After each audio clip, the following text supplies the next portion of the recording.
So mga lods, natin nagkakaroon ng prutas no, gagmay kaayo, mura o grapes. What? Ang forma sa prutas, muna siya grapes sa bukid mga lods. So nakaila ba mo kung unsa ni siya? Sana all. Ayan. Comment down below mga lods para makabalo sa kung kabalo ba mo or taga bukid ba mo kung nakaila mo ani, alright? Kay ingon sila, pirti daw ning tamisa, mura daw may gibutang kalamay. First time ko na kunin mo kaon og kining tamis daw kaayo ning prutas mga lods, kay grapes daw ni siya sa lasang o sa buntod. Karon ato ning tilawan no. So magkuha tag usa diha ka pudyot. Ayan. So ayan mga lods, atong tilawan na kadaghanan no.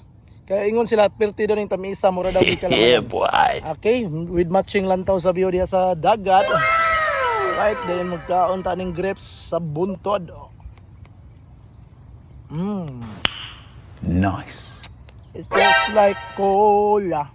Tastes like cola. Ano sa kilod? What? Mula og nakaon ka og magait, nakaon ka og Sana all.